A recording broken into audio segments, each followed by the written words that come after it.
And we are live. Welcome everyone to episode 27 of the Gretsch Afternoon Drum Break. I am your host, Neil LaFortune. We appreciate you tuning in week after week, and I must tell you, I am so incredibly excited for today's guest. I'm really deeply honored, grateful to have Mr. Fred Gretsch as my guest today on the Gretsch Afternoon Drum Break. He is the fourth generation of the Gretsch family and literally grew up in the family business. And I encourage you to go to Gretsch.com and poke around the site there and have a look at the information on the family, the business, the history, the drums, the guitar side. It's really, really great. I discovered this a couple of years ago after becoming a Gretsch artist myself, and a lot of things that I didn't know. So I was very, very excited to dive into the history of this iconic company. So I'm going to send a request here. I'm going to see, we see Mr. Gretsch is unable to join right now. I'm not sure possibly why. There we go. I think I have sent this to Mr. Fred Gretsch. I can't tell you how incredibly excited I am to be speaking. That is great. I was thinking of doing that. Yeah, well, we got to be in full mode here. Now we're safe. Hold on here. Does this count? Oh, that is fantastic. Oh, that is great. Wow. Here we go. Hey, and we have, that is the site there, Gretsch.com. It is a fabulous site. There's a lot of short articles that talk about the family history. And I'm a Gretsch family history nut, and I love reading about this. And I encourage everybody to check it out. And it gives a great breakdown of who the iconic drummers are that have played these drums and continue to play these drums. But thank you so much, Mr. Gretsch, for joining us here on, there we go. Oh, lots of great things. Is it backwards as you see it? It is, no, it's actually right on. We can read that. Join the Gretsch greats. Yes, that poster is right up there on this side. So that is the right way around. Yes. Yeah, you're in the Gretsch man cave here. Oh, look at that. Oh, that's incredible. Behind my desk. How about the 1895 factory? Oh boy, wow. On Middleton Place in Brooklyn. Okay. And the left image is what we used on the mural we did at the factory in Ridgeland. Oh, incredible. Look at that. Wow. And what is on the right there? That's the backside. Oh, it is the back. Okay. That's the backside. That's the delivery side, and that's the Gretsch delivery wagon. And you could enlarge it. You could see Fred Gretsch Manufacturing with the street address on it. Okay. And a really cool logo on the side of the wagon. So. Oh, that is awesome. I love these pictures. I love Lucas's the Gretsch Heritage series that he's putting together, talking about the evolution and family coming from Germany. That is awesome. Look at those. Those are great. I'm glad it's so well documented, you know. Yeah, look at this. So we got the family photos, and I'm sorry for the glare. No, it's okay. Let's talk about who's at the top left there. That's Grandpa Gretsch, Fred Gretsch Sr. Incredible. Wow. Top right is my dad, Bill. Yep. And bottom left is Fred Gretsch Jr., the oldest son in the family, and my mentor. Yes. All of those years. And to the right is Uncle Dick, who the youngest in the family, graduated University of Michigan, 1930, in the middle of the Depression. He had two brothers and his dad already working in the business. Wow. And there's a long story after that. So we're scheduled for 30 minutes, so we won't do the long stories now. That is fantastic. That's great. Oh, and I like the bottle there. It looks like it was, Yeah, that was the 50th yeah. anniversary 5 years ago. Gift Wow. and and then we got the guitar side Oh, and also the photo of Dinah and me in the studio, the yes. love of my life. She's wonderful. That is terrific. Oh, wow. What a great office. And now you're in Savannah, Georgia, are you? Yes, we are. We're a little west. We're in the same county. We're in Pooler. Okay. Uh, uh, so this is my man cave, and I'll try to show it to the non-cluttered portions of it. That's Uh, that's fantastic. How far are you from the factory? 35 minutes. Wow. Close Uh, enough, but but far enough away. That is fantastic. yeah, about 33 miles or so. Incredible. Just less than 15 minutes from the Savannah Airport terminal. So when you fly down, we'll pick you up. Oh, So that's you oh man, don't even have to rent a car. that is fantastic. I can't wait for things to get safe and so we can travel to the US because let me tell you, I would absolutely love to visit there. Can people arrange a little visit to see you there? Well, we're happy to invite everybody to visit, and if they'll check with you and arrange an appointment time, that Sure. way they'll be sure to visit the Gretsch studio when the Gretsch family is here. Oh, that is wonderful. Dinah, Lena, and me, walking out of the man cave, and there's that picture earlier. Yeah. And here's one of our friends. We're jealous of him, Gary Forkham. He Ah, retired, right. so he's fully retired. So we're jealous of that, Wow. and obviously we'll just do the quick tour here Yeah. and show a couple of neat things. Here's Mannheim, Germany, Oh, 1874, wow. and where our founder came from. And that green spot there in the middle of the orange is where the Gretsch store was. Wow. And back in the day, from the early 1850s, Colonial Warengeschäft. That is That's incredible. the kind of store it was. Maybe a modern day convenience store, but in any case, at that day and time, it was selling things from the colonies, baskets and nuts and things that could be transported in ships. Wow. So Always the entrepreneurial gene runs deep with the Gretsch family, I see. Wow, that is terrific. yeah, it really does, and we call it the E gene. You have the A gene, the artist gene. Right. You're a musician, and there are a few in the family spread out, and you know in the general population, there are only a few anyhow. Yes. This is the small conference room. So Look at this.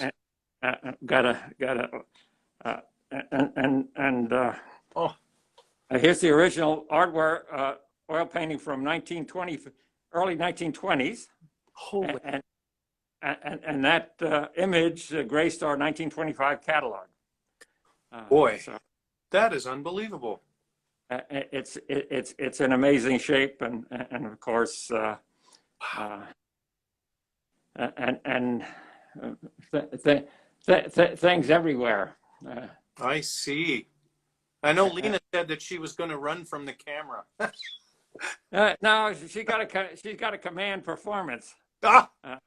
So we'll see whether she's a show or a no show. Oh, that's great. Okay. And I bet she's on now, enjoying the show. That's fantastic. Wow. And you're the curator of who's on and who's not. So a cool old Gretsch authorized dealer banner from days gone by. Oh, I love it. And then there's the 100-year-old Gretsch drums made in Grandpa's day. Wow, really? Over 100 years old. That we have here in our archive and collection. A couple there, and Oh my goodness.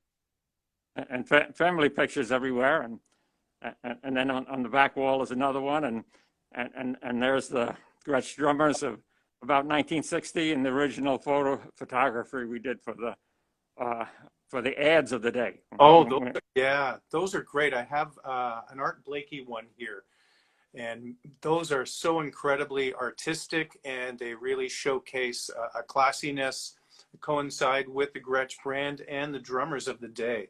That is wonderful. Look at those. Oh man, I can't wait for things to change so we can have a little visit. That's beautiful. Yeah, come on down, and here's a cool drum head that Tom Petty and the Heartbreakers autographed for us, and Tom did a little picture on there himself, and that graces the wall, and then speaking of Tom, here's his drummer on a visit here, and Yeah. And Tom himself with a Gretsch Bo Diddley guitar, Right. he appeared in a Rolling Stone magazine some years ago. I would say it's a young Tom. We're edging our way towards the Gretsch studio, and that's the studio in the distance, going through the accounting office, administration office, and into the studio at this time, and Wow. and just so on the back wall is the Tony Williams kit that Tony sent back to us, and in his later years, and Yeah. it's the one that was Albino Bennett was playing on the stage at the Atlanta Olympics in '96 when that bomb, just before that bomb went off. Okay. They got him off the stage, but that's the kit. Holy. And the first person that visits, we'll give them this mounted poster that's right here on our wall and autographed. So that's the first person who visits gets to take that home with them. So somebody watching here or whomever sees this, you need to go to the Gretsch offices. You can contact me and I can speak with Ami, Mr. Gretsch's assistant, and we can arrange. Look at that. I have one of those on my wall over here, but that looks incredible. And it's signed, you said. We'll autograph it. The family Okay. will autograph it for whoever is the lucky visitor. Hey, I love the Gretsch clock. The clock above it, we're keeping the clock. Yes, that's funny. I love mine. That is, wow. And Harvey and Vinny. So some of the cool stuff as you come in the door. I didn't realize we were going to do this much. This is wonderful, Mr. Gretsch. Thank you so much for showing us. And we say happy birthday to Lena. It's happy birthday week. So That's we're celebrating. we got birthday cake too. So anybody in the neighborhood, come on over and we'll give you some birthday cake. Oh man, you're killing me here. So no kidding. Come on over, knock on the door. You get birthday cake. And George Harrison, look at that. Yeah, that's our Beatles corner, and we didn't get Ringo in that, but as we head into the studio here, I hope it's not Good. That's good. too shaky. And also looking through the studio to the museum, to the original founder's portrait that's in the room beyond. That is beautiful. Look at that. Is that more of Tony's drum kit? No, that's another one. That's another one. And I'm going to sit down here so I Yes. stop jiggling.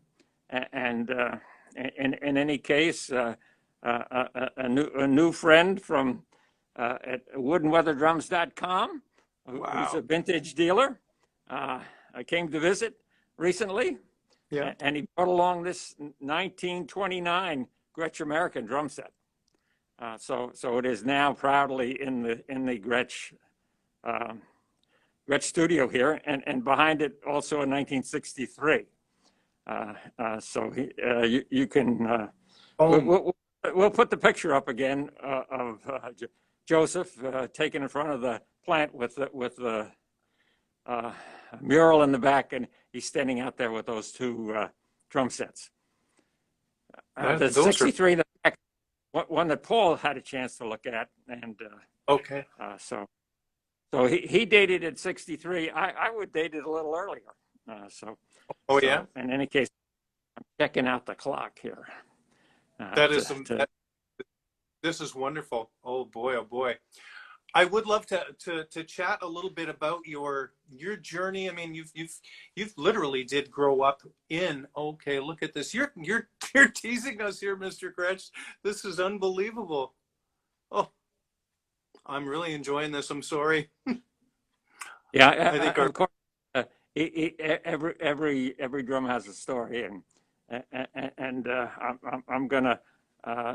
We haven't come to the drummer wall, and Steiner, who's done the decoration here. So I'm gonna sit right behind that kid in front of Grandpa here that's fantastic. for the rest of the interview. So bear with me here as I get behind the drums.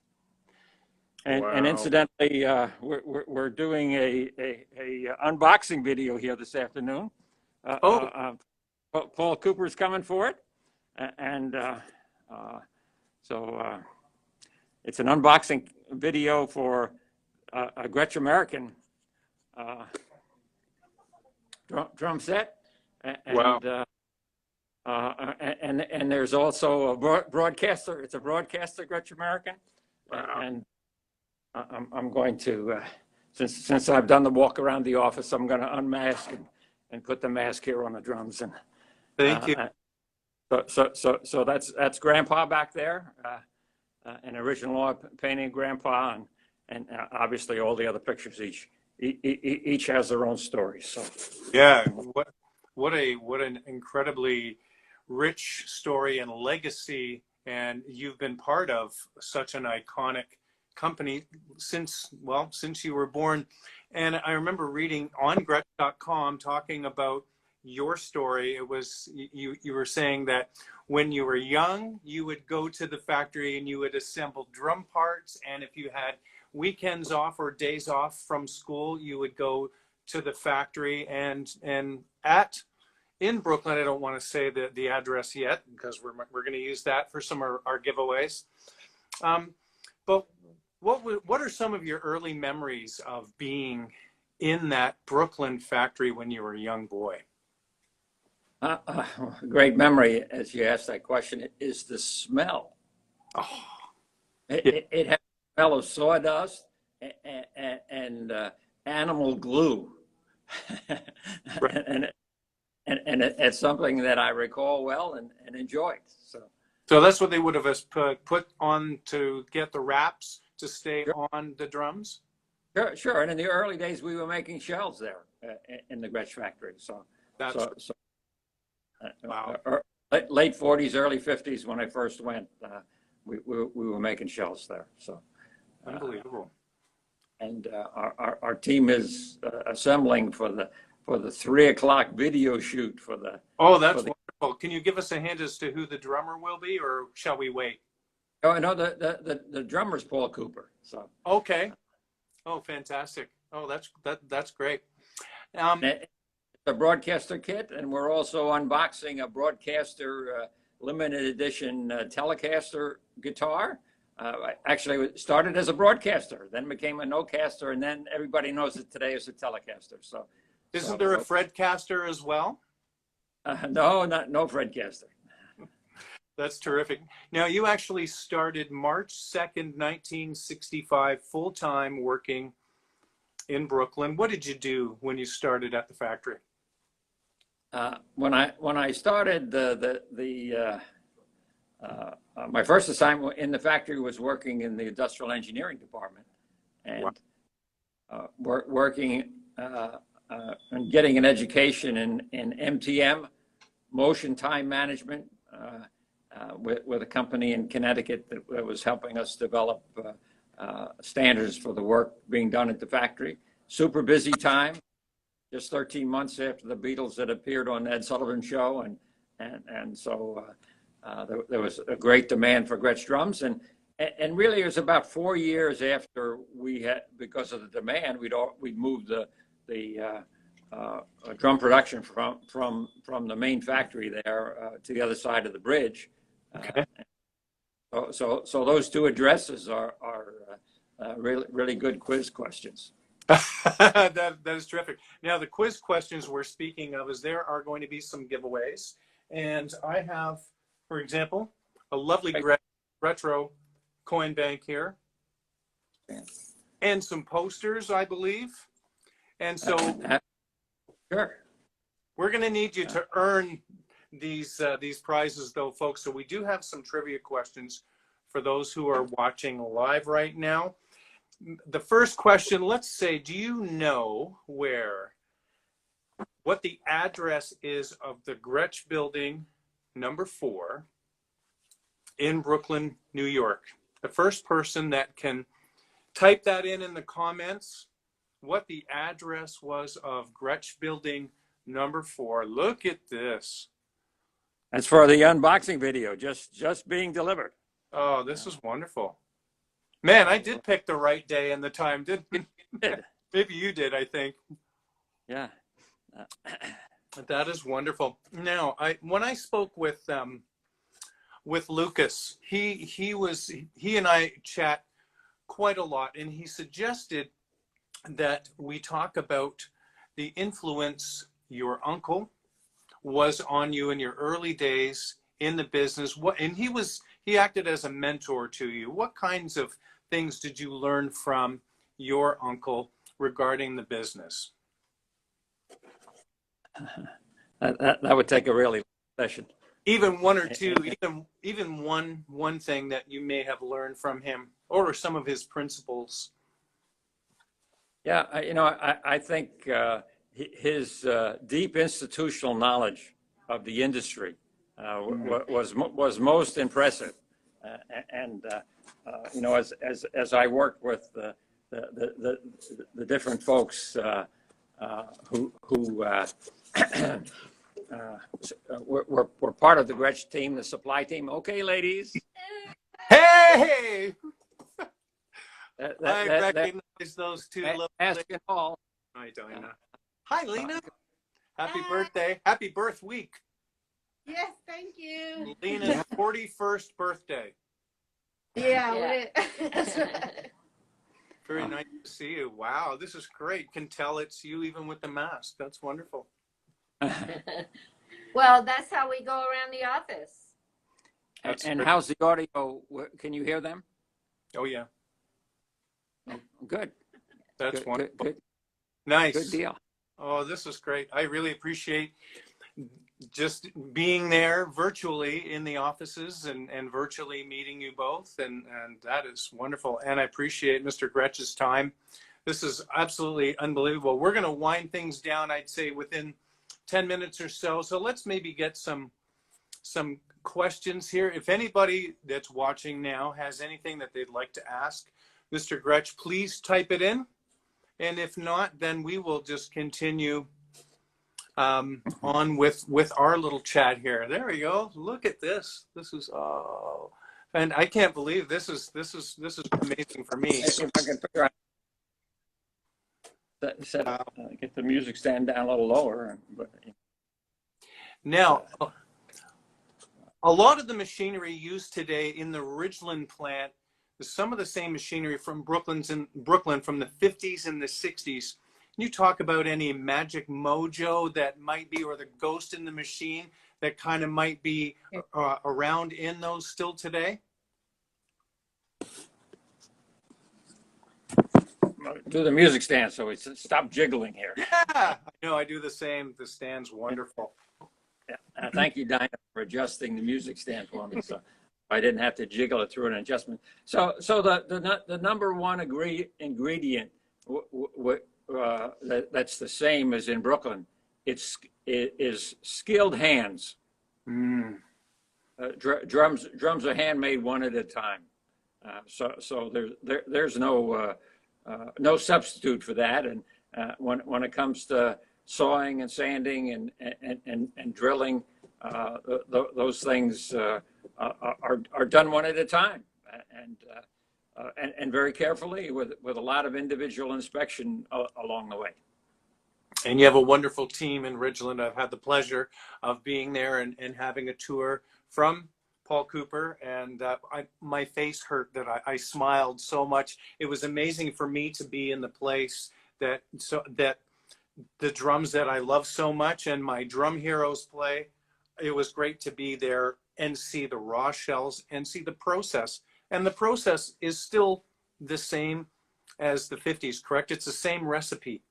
Yeah, it is the same ingredients and certainly the hand work and nitrocellulose lacquer is something we use continually, and that's one of the things. Lots of people say they lacquer their drums, but that's mostly untrue. Because, they're spraying polyurethane or something like that, which is not lacquer. So it's not nitrocellulose. It's not nitro. It's not the old stuff that we end up giving lots of coats in order to build up the finish and sand between coats. Neil, you've been there. You've seen the process. Yeah. Oh, and it is labor intensive. I think Paul a few weeks ago when he was a guest here said it's a minimum of 5 weeks for one drum to get through the process, and that's just a simple drum. That's great. We have a couple of questions here. What is the most important process that makes Gretsch drums what they are? Would you agree that it would be the hands that touch the drums? Yes, that's number one. I mentioned it number one. You know, yeah. It's the made by hand element that assures the family and the team that every drum going out there is as good as it can possibly be, one by one. That is wonderful. What else do we have here? Now, some drum companies have chosen to use modern technology, and the question is, how had modern manufacturing machinery changed drum making? Well, it really hasn't changed a whole lot. As I've seen, some of the drill press is still there from the 1950s, and I touched it just to try and get some of the mojo that was on that. And there's still a lot of old machinery. But how long does it take someone, you figure, to be able to help make a drum or work at the factory there? Several years of an apprenticeship? Sure, and they'll do one thing for a period of time and move on to others. You had Barbara Fennell, and what a resource she is, and what a wonderful, fun person, and dedicated to the Gretsch team, and obviously Paul and Josh and Tanya and the team. There's a lot of folks that have stayed on for several, sure. Tammy and many more. A team of about 20 plus there in Ridgeland at the moment. Wow. We have a question here from Nicholas Lucero. What is in store for the future of Gretsch drums?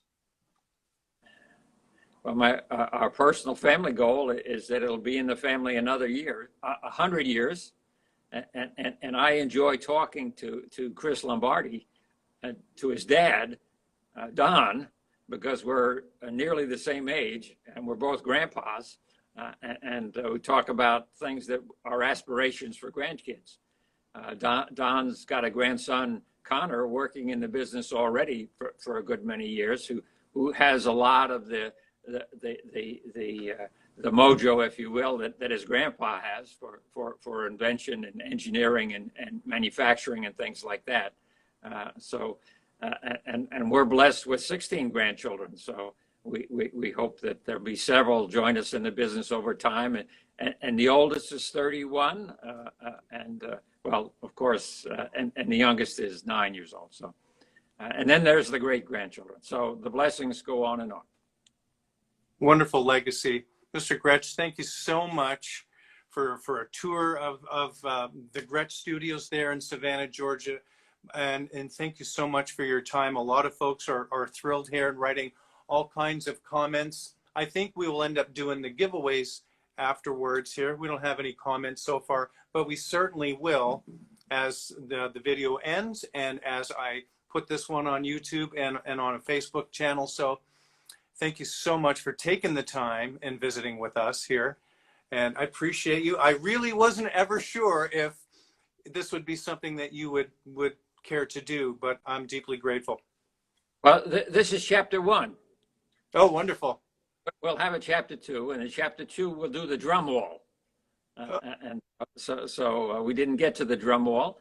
Behind me is a general wall, and the picture closest to me is a couple of old bulls from the business. On the left is Duke Kramer, who went to work for Dad in 1935 and mentored me in the business and involved in the business for an amazing 70 years till his passing in 2005. Wow.